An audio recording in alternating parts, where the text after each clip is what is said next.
Welcome to Fractional Frequency, our take on talent, people trends, and the reality of building up businesses in an economy that keeps rewriting the rules. I'm Amy Crook, founder of Stratavis. And I'm Erin Totis, Managing Director of Talent Delivery, which basically means I live in the universe of finding the right people to make an impact for our clients fast. Around here, we talk about the real side of HR and talent, what works, what absolutely doesn't, and how to build teams that can carry a business, not drag it down. We'll break down trends, share the behind the scenes of scaling a consultancy from zero, and probably overshare a little because that's where the good lessons live. So whether you're building, hiring, leading, or just trying to keep your company profitable, you're in the right place. This is Fractional Frequency. Let's get to it. Hi, Amy. Good evening. Wow. Good evening. How are you today? I'm great. How are you? I'm really good. I've had a day of lots of exciting happenings, and I'm super excited for this podcast. I have been looking forward to this all day because tonight we have Brano Vargic joining us for a conversation. Brano has fast become a great friend and partner of Stratavis, and so I'm very much looking forward to sharing a little bit of our relationship and his story through this conversation. So let's get into it. As a quick intro, Brano is the founder of TalentSquare, and he is currently leading their expansion in the US market. TalentSquare is building a platform that automates outreach and fills talent pipelines with high-performing passive candidates using targeted performance marketing. They bring a fresh, data-driven approach to talent acquisition, and we're so excited to dig into the conversation this evening. Welcome, Brano. Oh, thank you. It is my absolute pleasure. Well, let's dig in. I've given the 50,000-foot view, but tell us a little bit more. What is TalentSquare, and what problem was it created to solve in the market? Well, originally, TalentSquare was created on the base of our work in social media advertising that we did as an agency manually. It started several years back when one of our large potential clients came to us and said, I need to go multi-channel in terms of their talent acquisition / recruitment practices, because they were not getting what they needed from their kind of a single channel of, being the legacy job boards. And so we jumped in without really knowing what we were getting ourselves into. And then, did a 5 years of massive learning in terms of, how does practices of performance marketing apply to a quote unquote e-commerce product that is job vacancy or employer brand. And so tons of learning, tons of data collection, try and fail, all kinds of things. And about 18 months ago, the three of us, which are still behind TalentSquare today as co-founders, kind of looked at each other and went, well, look around us, look what's happening with this whole AI explosion and a lot of automation in e-commerce world. Should we do something about it, so to speak? Because when you have an agency, one of your key challenges is how do you scale it? So yeah, we quote unquote put some money together and started to code. We hired some IT developers and started to code a platform that from the get-go we had the ambition, and I still kind of like to compare it what TalentSquare as a platform is. I like to say that it's a Shopify for job ads. Shopify did a revolution in terms of enabling as a platform literally anyone to build a e-shop.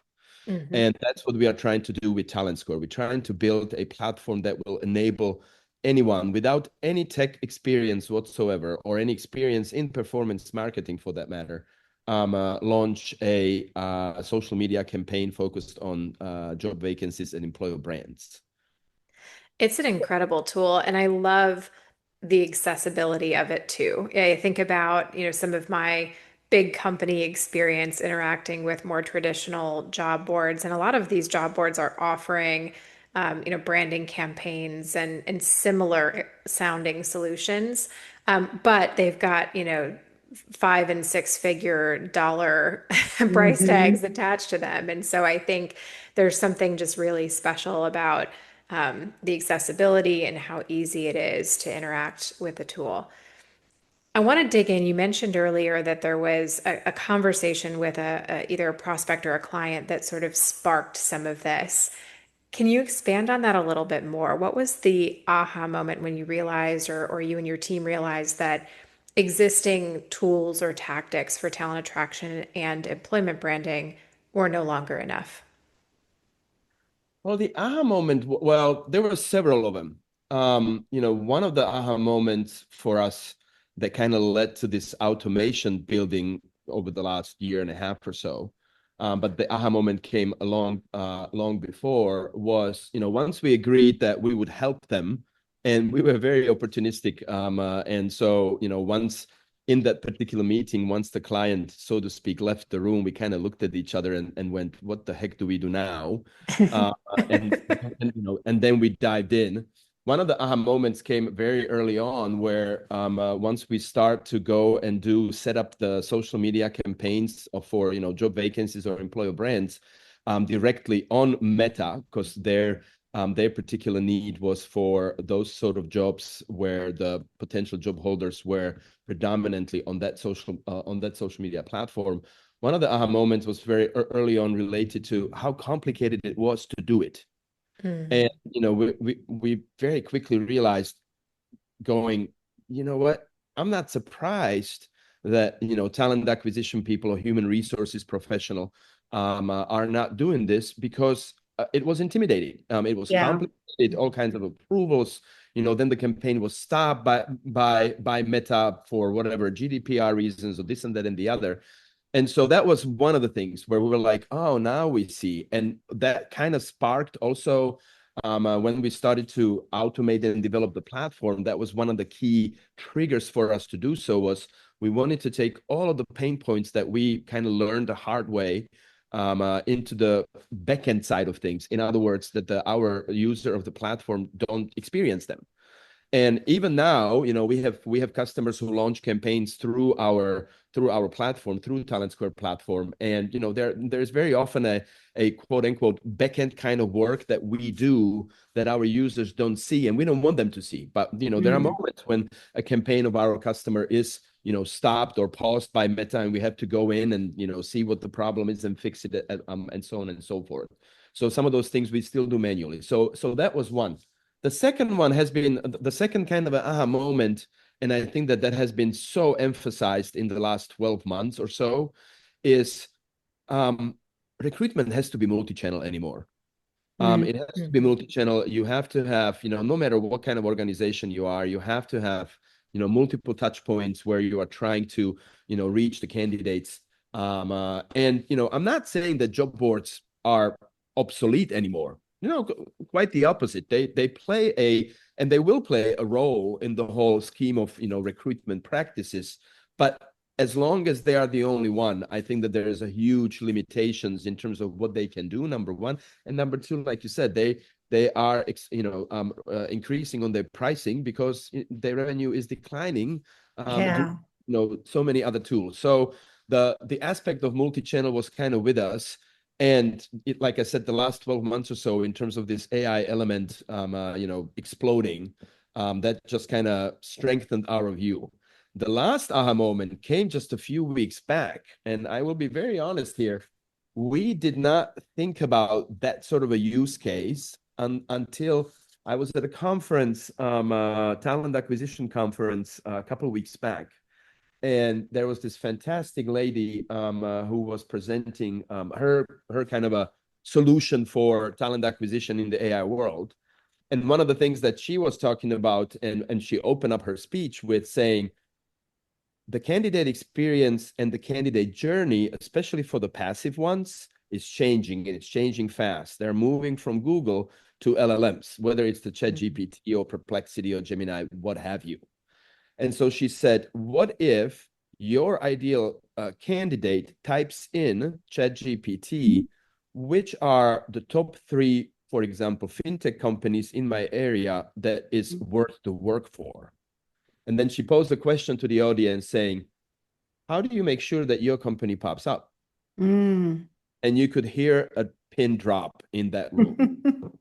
And then she didn't leave us there. And then she went even further and she goes, well, let's just say that you have enough content out there about your employer brand and about who you are as an employer. So let's just say that you will be one of those three companies that will pop up in the, ChatGPT window. What if that candidate chooses you and keeps on prompting about you? And the next question then he or she will type into ChatGPT is, well, what's so special about the culture of that company? What kind of a text will pop up then? And you could hear a pin drop again, maybe even with the more intensity in the room. And so, that world, the world of candidates and candidate experience and candidate search behavior is changing really fast. And that aspect of multi-channel and how you as an organization need to create more and more content, because AI search is very different and it's based on the context, not on the keywords. So search is very different than the Google search or SEO, search engine optimization search. That's changing. So having multi-channel where in different faucets you are creating and putting out their content, and job ads being one of them, becoming more and more important in terms of to actually AI to be able to grasp your narrative and show the candidate on the screen what that narrative is, pulling the information from different sources. So that is kind of a very recent but very strong aha moment. I can imagine. And it's sort of a follow-up to that. There's a lot of complexity there to unpack, in addition to the complexities of dealing with just the meta experience with respect to running or building a campaign. Maybe in layman's terms, as much as possible, what systems or technologies had to be built at TalentSquare in order to bring this vision to life? Oh, that's a good question. Well, one major thing that we had to do, and we keep on, building it and developing it, is automation of the targeting elements. And so once and if you are launching a campaign on pretty much any social media, and some more than the others, in order for your money to put to work and have a good return on the investment, so to speak, you need to make sure that your ads are being displayed on the devices of those people that are kind of your fit.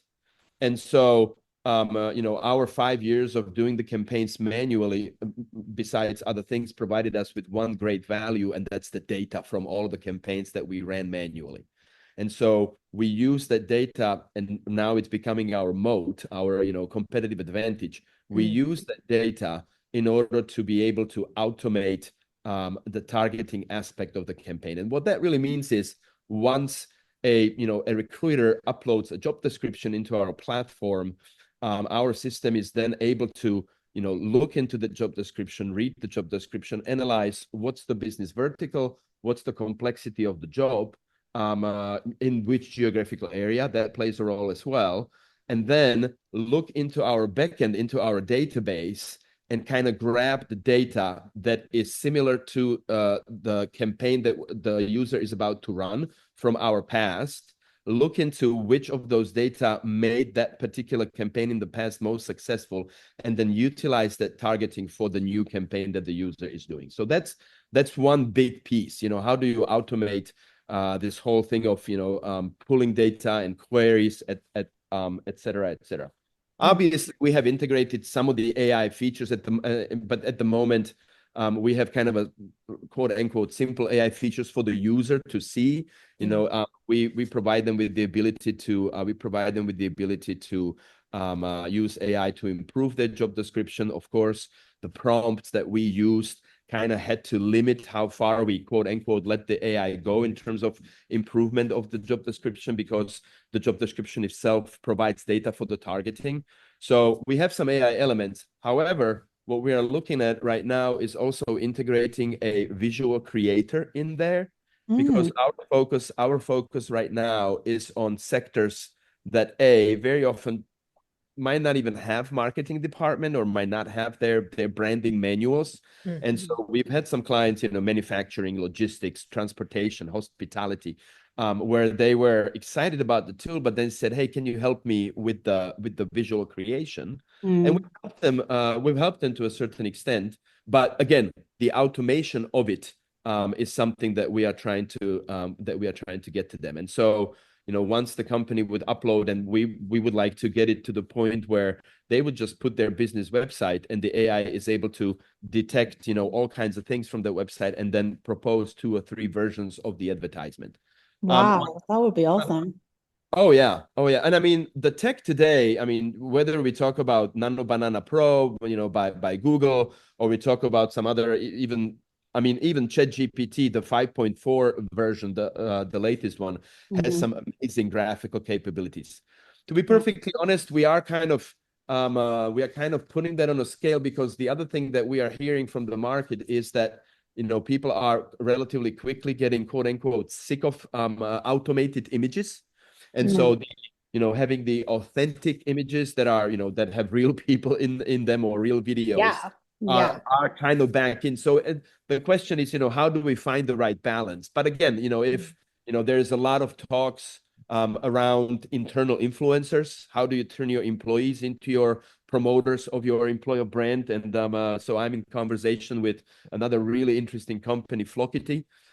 Flockity does utilizing influencers for promoting jobs. And Hmm. so how could we integrate that? So there's, the technology today enables you to do all kinds of things, and figuring out how do you integrate it, how you make it work together, and how you make it work together seamlessly, so all the quote unquote troubles are in the part of your application that the user don't see, and the workflows are smooth. It is one of the key elements. Yeah, you definitely succeed on that. It's so user friendly. And from our very first conversation, I could just see so much possibility for the tool for our clients and in terms of like and for Erin and talent delivery when looking to like capture those passive candidates that maybe aren't going to a job board.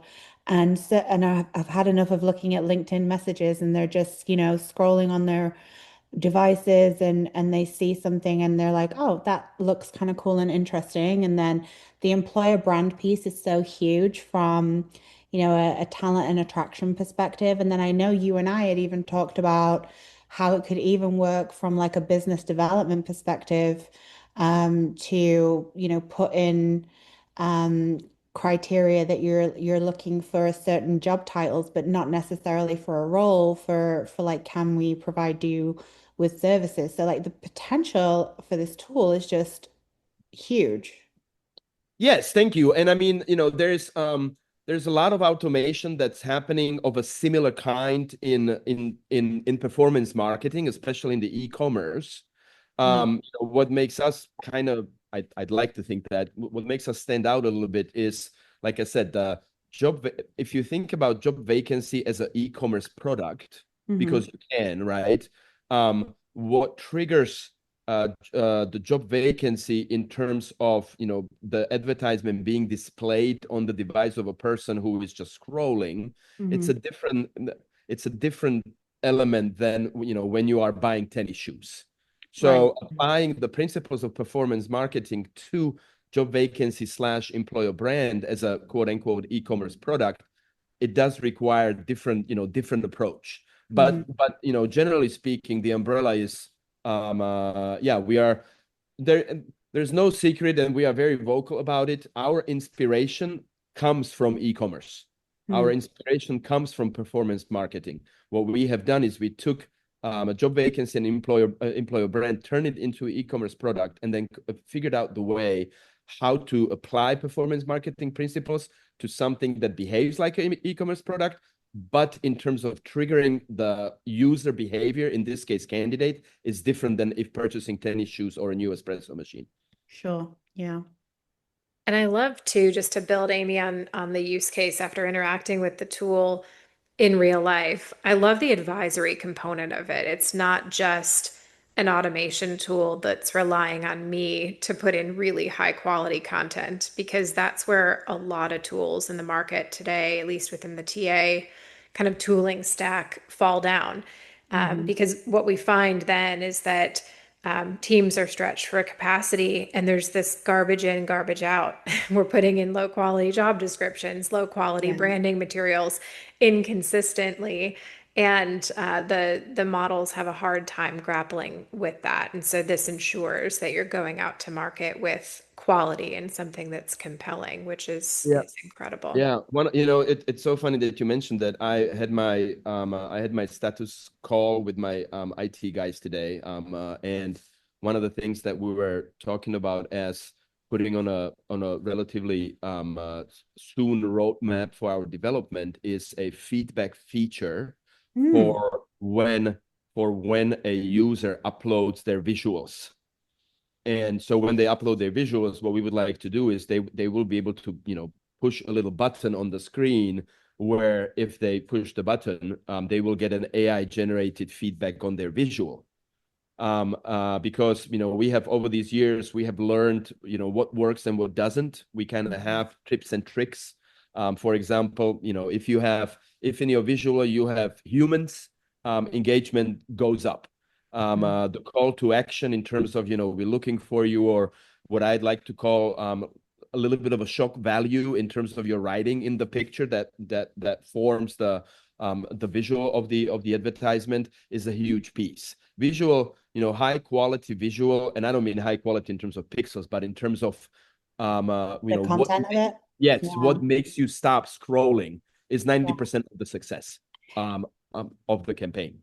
That So reminds me, yeah, Brano, of when I shared with you the one I was considering using for the tool, and you were like, Amy, this is very beautiful, but it's not good for this.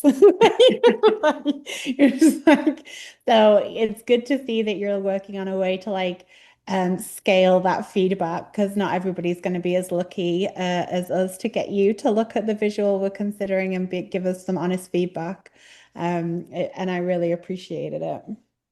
we're trying. I mean, I at the same time, and you ladies know this very well, you are on your building journey. While there are things that are very exciting and we're building, etc., it's a grind, right? Yeah. It's a day in, day out of, and grind while trying to keep pace, right? I Yeah. mean, the one of my mantras, so to speak, with building the company is we got to maintain the speed, because if we don't, the speed that I'm observing in terms of development, and I mean daily, Yeah. of what's happening, and Claude and this and that and the other, it's just amazing. So And I think Oh that's a yeah, like one great, of sorry. go ahead, Amy, go ahead. I just want to chime in and say with the Claude coding that's come out, like one of my clients that I'm working with, I'm supporting them fractionally as a senior TA leader, and the recruiters are like coding, and I'm like, this is awesome, and this is where we're at. You have to keep your skill sets sharp. And yes, we're in the same boat as you. Like we're always moving 10 steps ahead of what we're prepared for. Like, Amy, it's interesting that you say that, because I'm gonna segue just for a second here. On one hand, the need, for quote unquote regular Joe to be able to, do Claude prompting and Mhm. vibe coding, etc., is great, and everybody, or a lot of people, are jumping on that train. At the same time, so I have a little side gig. I teach at the local university Hmm. in the marketing department, and our department has a advisory board. Advisory board in at the marketing department consists of ex alumni. Some of Hmm. them are out of the school, for 30 years, that are now respected leaders, business leaders in the community. That's And so awesome. we invite them. There's about 15 of them. We invite them twice a year at the beginning of each semester to kind of give us an insight of, what's going on in the business world, what are the Yeah. things that we should adjust our curriculum, or, what we teach, how we teach, and so on and so forth. What was really interesting for me to see last September, so 10 of them, 11 of them showed up for the advisory board, and they actually came to us and said, look, what we are experiencing with the labor force coming, as fresh graduates from university into the market, there Hmm. are three skills that we need you guys, meaning us as academics, as those that are teaching in the class. There are Hmm. three skills that we need you to focus on, because they are terribly missing with the students or with the graduates that are coming out. And guess what they were? Number one, Social skills. communication skills. Yeah. Number two, this was a shocker for me to a certain extent, was human relation skills. And they said, we asked them, what do you mean? And they said, a proper handshake and eye contact. Oh, wow. And then the third one was critical thinking. So that was kind of expected. But so, we are going through this kind of a shift where, I mean, literally anybody can code now. Yeah. But I think that we as mankind, if I can take it to that kind of a level, we'll need to find a balance. On one hand, the technological advancements, I think that we need to embrace. Otherwise, it's just kind of, if you don't embrace it, you're going to be left behind. But at the same time, the human aspect of it and the human aspect of doing business will, I think, with all this automation and technology, will actually become more and more important. And those that can balance, being while remaining human will be the ones that win. 100%. And I was encouraged, when I think about Davos the conference in 2025 was very aggressive, like AI is taking over everything, jobs are going to be completely diminished. And then this year it was much more, actually, we've realized the value of like the human imprint on this work. And so being able to balance the two is really important. And, ethics has now come into the conversation in terms of how things are built out, which I think is great. But yeah, I feel like it was not as quick to come to the attention of maybe like business leaders, as it should have been. That, you are still, most of us, if not all of us, are building products for people. So people want to feel the human touch on what they're purchasing, what they're interacting with. So yeah, I completely agree. It's a balance. You want to create the efficiencies, you want things to be super smooth, but at the same time, don't lose the connection because that's what's compelling for people to buy. Yeah, I mean, one of my favorite people in the TA space, Vanessa Rath, who does a lot of work around AI tools in the recruitment and talent acquisition. And she's fantastic. If you guys could get her on, that would be amazing. Anyway, she has a quote, and I re-quote her all the time, where she says, "AI will handle the task, humans will build the trust." Yeah. and Yeah. and I think that that's just so spot on in so many ways that find and I also think that that balance, regulations will help that as well. Europe is a little bit further along in terms of the AI Act and what it does. At the same time, Europe has the tendency to kind of overregulate things. I know it's On the other side, US is kind of a wild west, and yeah, part of the thing that it's a 50 states, and each state is kind of doing their saying, own thing. I am independent, right? They do their own thing, so the alignment of the regulation might be a bit more complicated. And again, it's about that balance, right? It's finding the happy medium. How do you take the model that Europe has taken and then the US and kind of merge them together? So I Yeah. think there's a lot of forces in the next 24 months or so that will play a role to kind of quote unquote settle in. Mhm. But I do hope, I am a little bit more pro advancement than I'm pro regulation. Yeah. Yeah, me too. But there does need to be some guardrails, Yes, just yes, not quite the level of control that Europe tends to want to put on literally everything. yes, yes.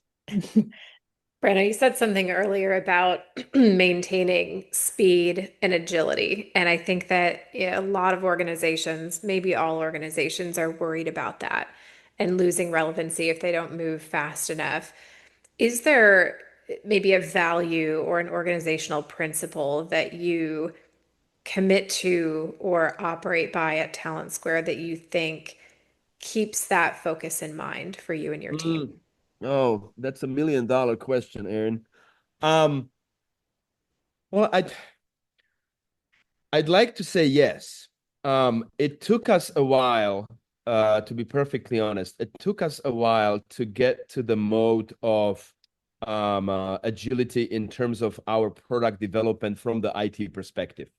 But I can say that the last 3 or 4 months, roughly, we finally kind of figured out this 2 week, agile tact, kind of a repetition of, get the features described, get the product specs, get the wireframes in Figma, and then start coding, and then, wash, rinse, and repeat every 2 weeks. I was in a corporate some time ago where I was witnessing how agile can work, and that was always kind of my ambition. It took a while because it takes different mindset. It also takes an element of, you cannot look for perfection. You can look for good enough, test it, put it in, and then improve it as you go along. I think that's kind of a obstacle when founders or builders get too hung up on, until that feature is perfect, I'm not gonna put it in. So that's one of the elements, one of the things that I have in my mind. Let's go for 80% of what we can do. Let's develop it. Let's put it in. We will improve it later. In order to keep that speed. The other thing that is very important in my mind is get the right people on the bus that are able to handle that speed. And I don't mean handle that speed in terms of, that they are in the velocity where they're going fast. Speed brings along a certain level of flexibility that you need to have, brings along a certain level of, you kind of have to give up on some of your elements of the idea when they become an obstacle, and kind of give up for the sake of the team's progress, etc., etc. So the right mindset, and not everybody is built for that. Not everybody is built for being a fluid in terms of how do we work. So that would be another element, getting the right people on the bus that have that ability, because that comes with certain level of flexibility, certain level of insecurity. We don't know 100% what's going to happen in the next week or so. So that would be the other aspect that I would stress out. It makes total sense. Amy and I talk about this all the time, and that I think we both had this, a concept or an idea about what life would be like in a startup, and the reality is very different and is always changing week by week. Yeah, I thought I'd be recruiting, and I'm instead developing business and building relationships more often than not, and no 2 days are the same. So that resonates for And sure. fielding my 1,000 voice notes a day with like, what should we do about this? What should we do about that? What should we do about this? Should we try this? Oh, ladies, you are preaching to a choir.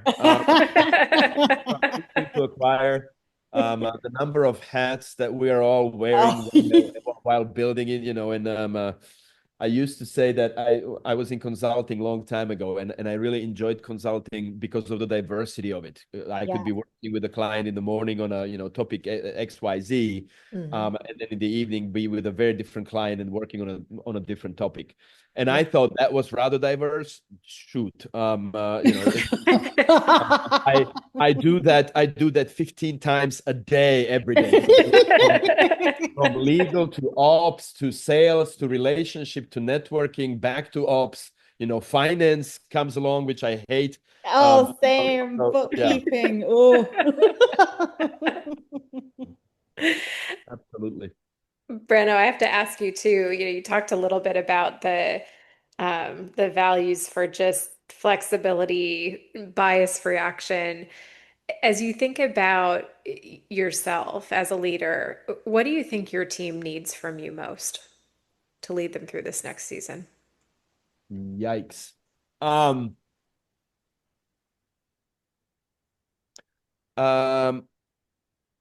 Decision making. yeah. And when I say that, I don't mean that I hold all the decision making in my hands, but when again, it goes back to that speed, right? That speed needs you, or that speed requires us to decide on the run.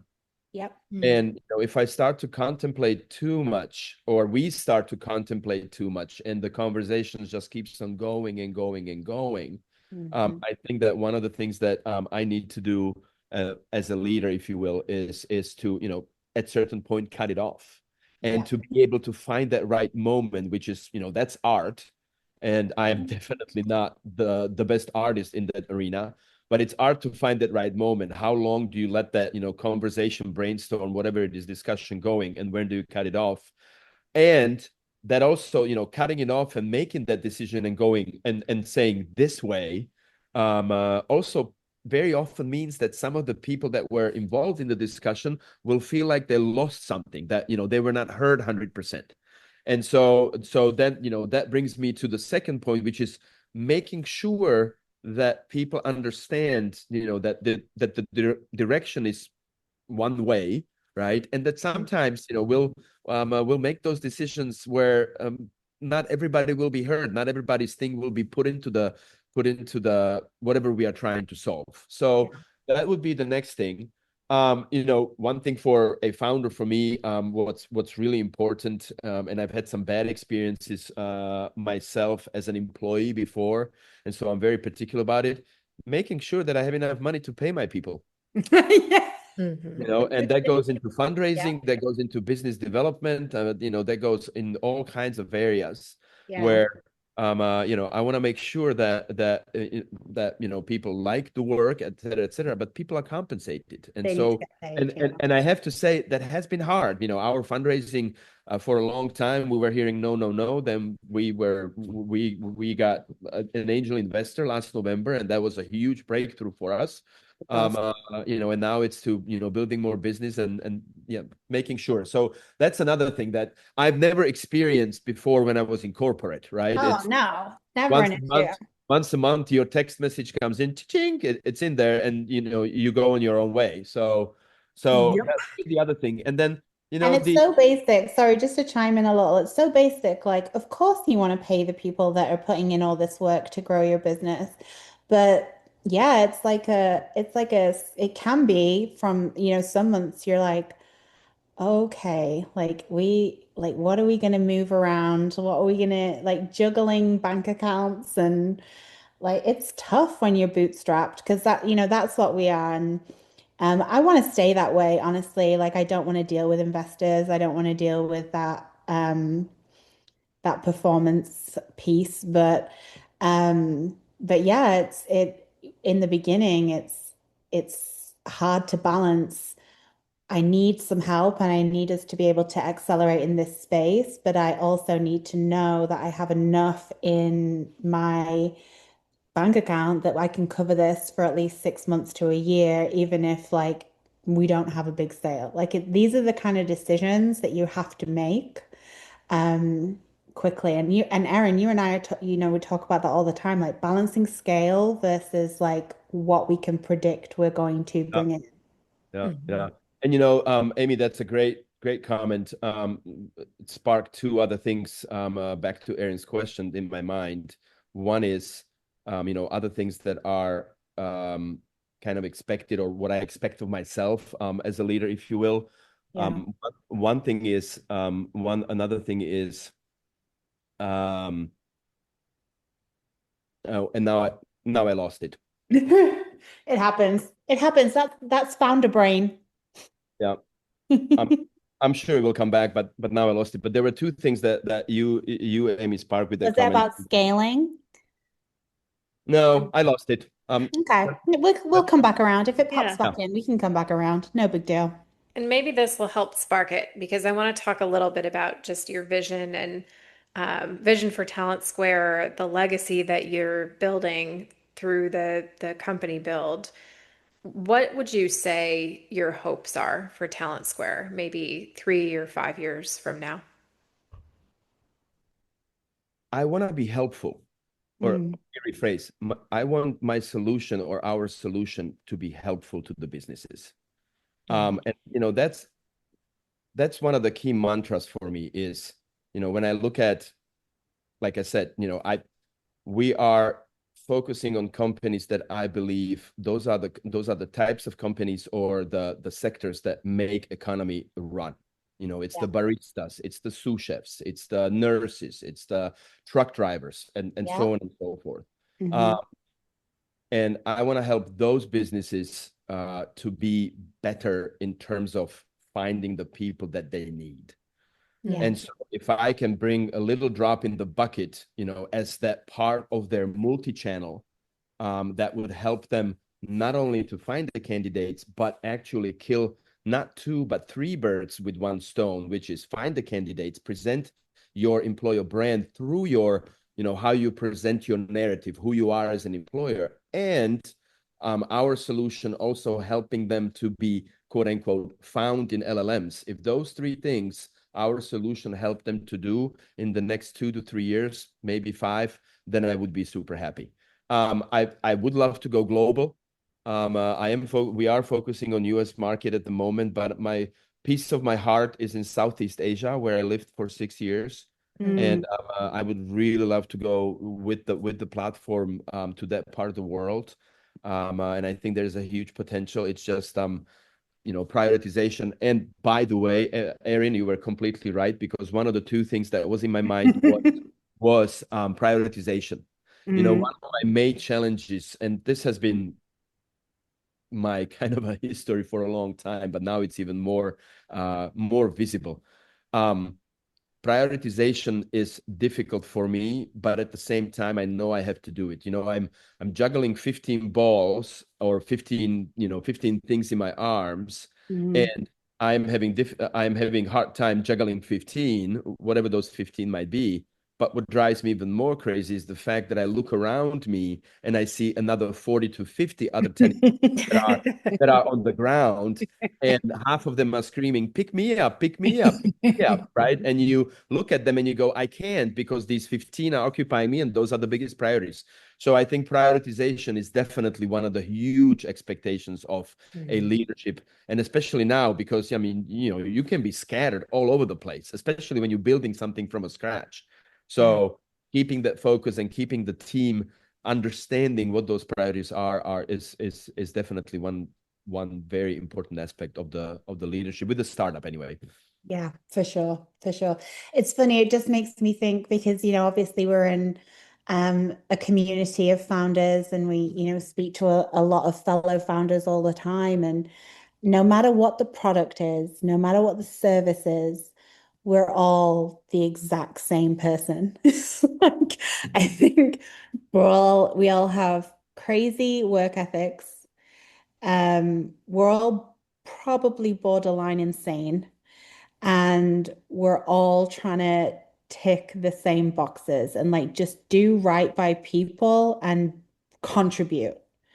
And I just love that. It's been really eye-opening that it's not like corporate where you have your like personas in different functions.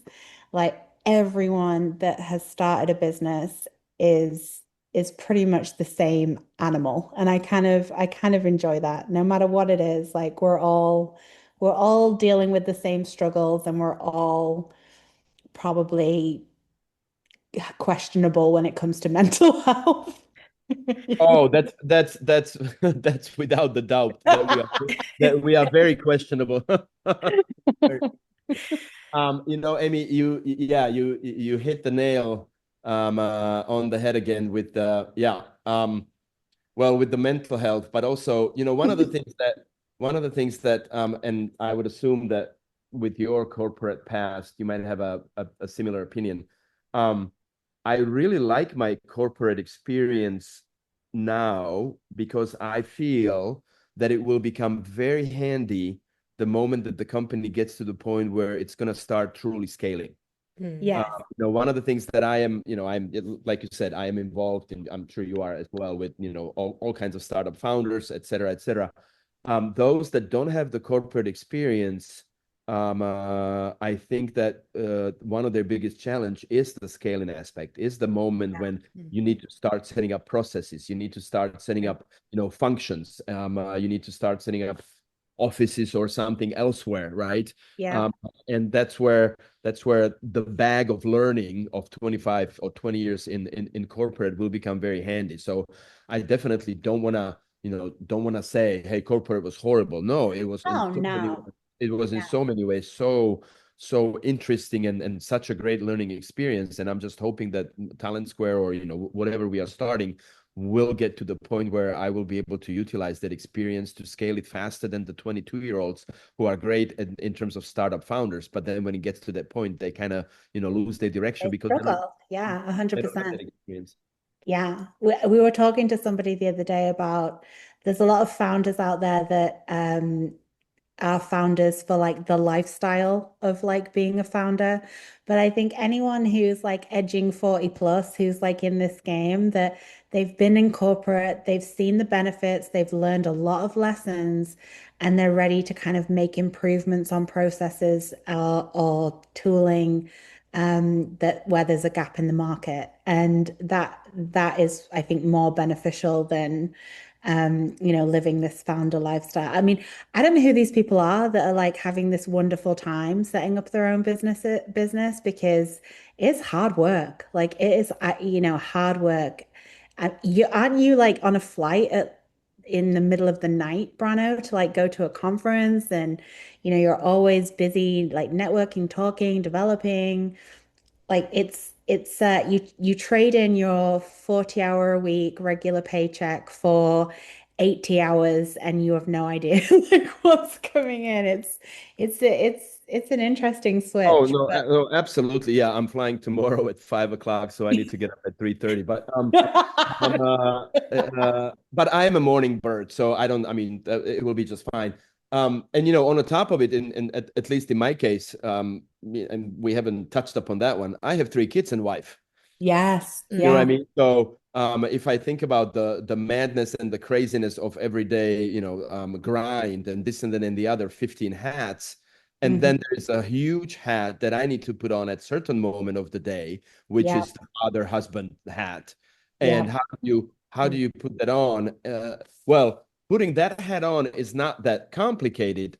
What makes it complicated is the fact that how do you throw all the 15 hats away when yeah, the husband or the father had on, and how do you not look at them for at least 8 hours so you really devote time to your family, you yeah, know and that I will admit to it, it's very hard for me. It's very yeah. hard for me to not to be the father. I love my kids and I love my wife, and I'm very, very happy about my Of family life. course, but it's but uh, time.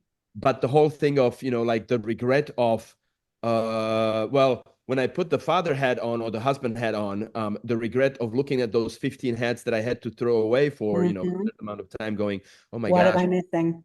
I lost my speed. Yeah, But then at the same time, I kind of look at them with this little bit of an anger at those 15 heads going, leave me alone. Now it's time to focus on what's really important. So, that juggle alone, it's just a huge, huge piece for me. And I'm learning. I'm not perfecting it, to be honest. There are moments when I realize that, and this is the time when I should have done this to my kids, and instead I chose emailing, et cetera, et cetera. So I'm yeah. learning. My wife is a great feedbacker on that on the so when I and she has patience up the Yahoo, but when I step outside of that line, she makes sure that she tells me, hey, you need to stop managing now. It's time for this. So I'm Yeah, I'm very yeah. lucky in that regard. Yeah, 100%. Like a supportive but honest partner is key because I think if we didn't have people, reminding us that there's like other parts to life, it would be so easy to neglect the things that are actually the most important. And what I really love about how Erin operates, because she has 2 young girls, she is very protective of, parts of her day. That's not to say that I don't hear from her sometimes with parts of those days, but like not regularly and not, we don't schedule important things during that time because your kids are only going to be young for a fleeting amount of time and Yeah, then it's gone. yeah. And, I've yet to see, and I say this even though it's super corny, but I have yet to see a headstone that has somebody's job title and net worth on it. Mm. So, you've got to think about like the impact that you want to leave on those closest to you, as well as the impact that you want to leave in your role. And Oh, what I think is sort yeah. of peculiar, and I might add to that, is that spending time with family or doing anything other than the work will actually sharpen your axe too, at times when you least expect it. Even just a couple of weeks ago, I was really kind of turning over in my mind how to approach a key prospect and open a conversation. I was struggling with it. And that evening, we had some contractors doing some work at the house, and there was a hole in the backyard involved. And my 4-year-old daughter walks outside as I'm going to chat with the folks who are doing the work. And she just looks at him and goes, "Wow, that's a big hole. What are you doing? What are you doing?" And it struck up a conversation. And it was sort of an aha moment that I then went back and applied to that prospect. I'm like, I'm just going to inquire about what they're doing and open the conversation that way. And you Yeah. know what? It worked. It wouldn't have occurred to me had it not been for my daughter sort of illustrating that in that moment. So it's sort of funny how that works is in that your brain's never really turned off from Yeah. turning over the problems, but your eyes can be opened in ways that you least expect. Oh, Erin, that's absolutely beautiful story. It is. One of my struggles mentally with this aspect of turn off that working brain and now you focus on the kids or on Mhm. on the fam. Mhm. Part of me keeps on telling me, or my brain is going, but you're building it for them, right? You're building Yeah. it as a legacy that you leave for them, and that's just I am realizing more and more that's just the wrong thinking because Mhm. especially my kids, they don't care about it. They care about my presence. Yes. Care about what I'm building for them, that hopefully 10 to 15 years down the road they'll take over or get some Mhm. money out of it or what have you. No. They care about now, and that's something that I'm learning how to realize that it's now it's the present moment that is the most important for them. Than Yeah. the fact that I can explain to them, oh, but I have this and this to do because I'm building it for you. They don't care. They don't No. No, they they don't just want care your about the time right future. now. They care about now. When kids don't have that concept of future, for them, everything Right. is now. And I think there's also a lesson for us all in that too, because we only have now as well. And maybe I'm getting a little philosophical here, but it is like nearly 10 o'clock at night.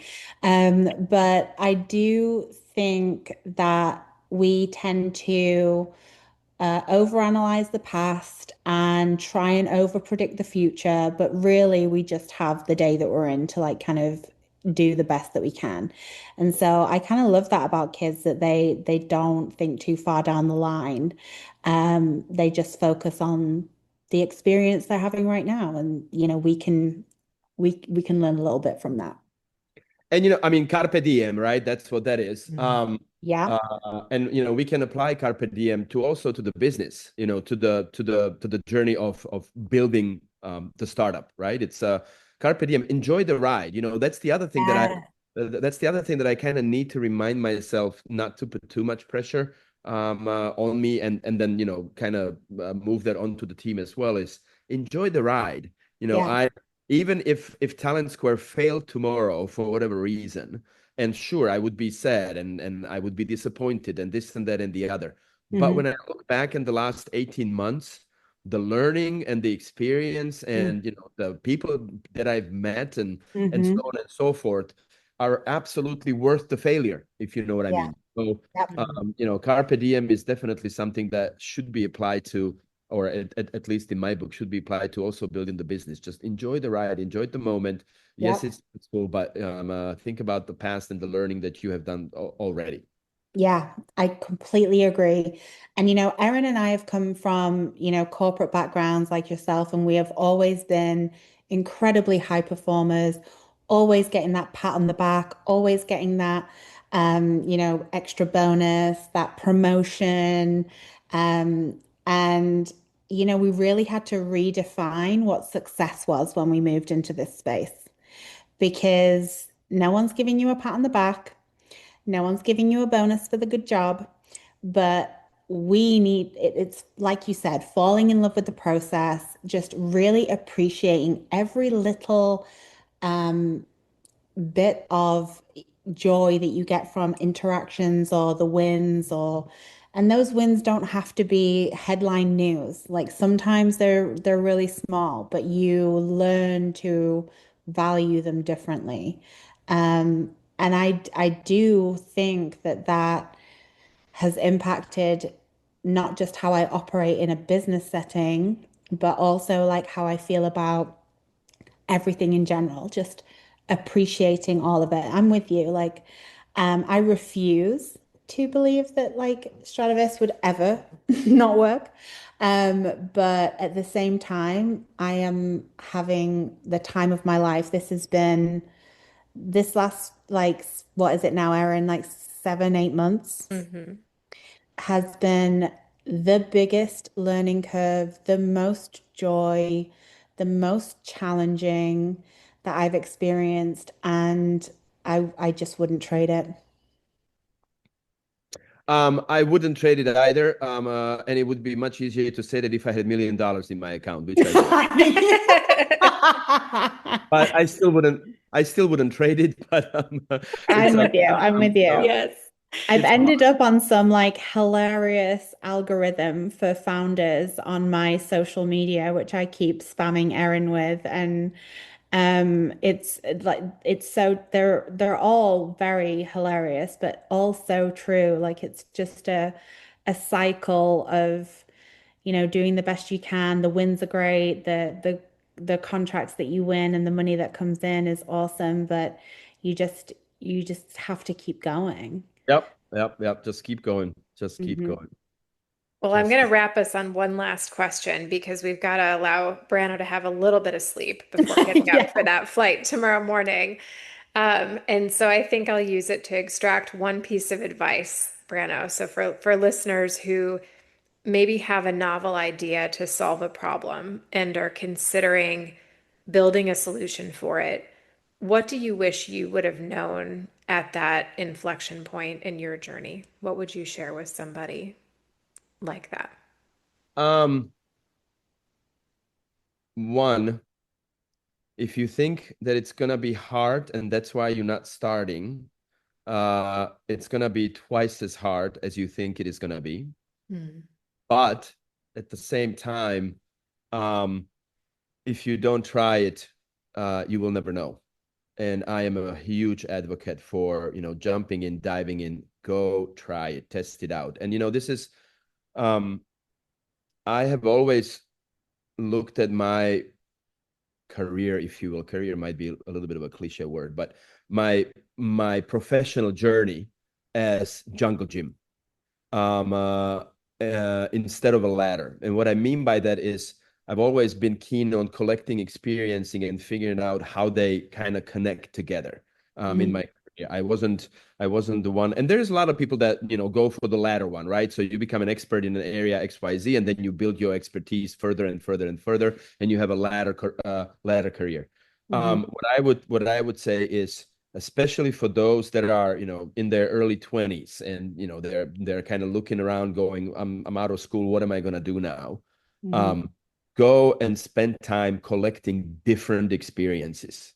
Don't jump on one trajectory and just remain on it. You have plenty of time to do that later. uh, Mhm. because, and the reason why I say that is because it's understanding how those things that on the first and second sight seem like they don't connect to each other, but they actually do. It's understanding those connections, whatever those might be, that will help you to then understand bigger concepts, bigger frameworks, how things work. And so that would be my advice. It's gonna be harder than you think, but at the same time, that shouldn't stop you. Go try it out, because if you don't, you will never know. Yeah. And it's this is another cliche, but the line of like you only regret the things you don't do. Yeah. It's true. It's true. Like the older you get, the more you realize that every opportunity, every little side door, like that was leading you to more knowledge. Yeah. And the other thing is, and that kind of goes along that theme, Erin. It's a great question.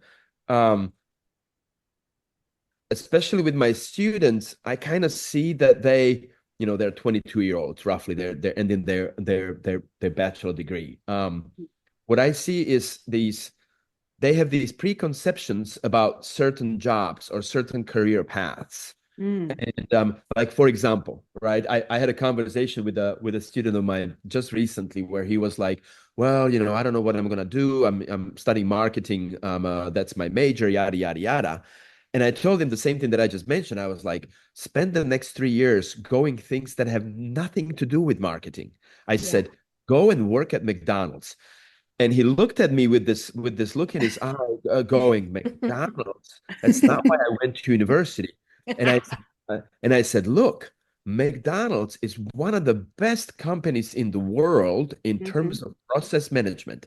If you want to learn about efficient processes and want to learn about why the scoop for French fries, you are able to use from both sides, because on one side of that scoop, you have the large size element, and then the other side, you have medium. Those are the things that are absolutely genius that people don't know about. So if you think about McDonald's job as something that is, derogatory in some way, you need to stop that thinking, because those kinds of experiences will enrich you in terms of what do you know. So I think that's kind of the element. What I'm trying to say is go and try stuff. I mean, one of my best career or professional development periods was a period of about a year and a half when I did physical labor here in the US. I was working in a restaurant as a bartender, as a server, and in the kitchen as a prep cook and a dish dog for 18 months. Physically, one of the hardest things that I have done. There were periods where I would work 21 days straight, partially because I wanted the money, right? Right.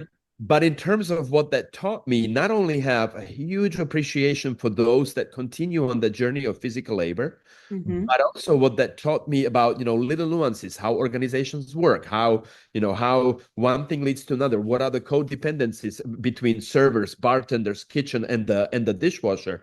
When you are able to kind of absorb that and get that in, those experiences and the learnings will become so valuable later on. And so, it's like collection of different experiences. It would be, a mantra that I would say, just especially if you're fresh out of school, go spend 2-3 years doing things that have nothing to do with your education. You'll come back to that later. Yeah, because kids now don't have to work the crummy jobs that we had to work when we were 13 years old, growing up. And, I didn't get an allowance or anything like that. So not that I'm doing like a poor pity me situation, but it did teach me a lot about, being disciplined, being accountable, even the washing up jobs on the weekend or whatever it was. But it set a foundation in me for having a strong work ethic. And I did a stint after college too, where I did bartending. And honestly, like, I think that taught me a lot about mirroring and communicating, just making sure that you are, yes, obviously serving the drinks, but like that you're creating an atmosphere that's like conducive to people having a good time. Indeed. And, that's a lot of business too. You want to make sure that the person that you're talking to is having a good time. And Brano, it is always a good time talking to you. Oh, likewise, ladies. My absolute pleasure. Thank you so much for having me. Thank you for coming on and making time for us, especially in the midst of a busy series of engagements over the coming weeks. So please have safe travels. We'll be wishing you well. And thank you again for your time and pearls of wisdom. Thank you so much. All right. Take care.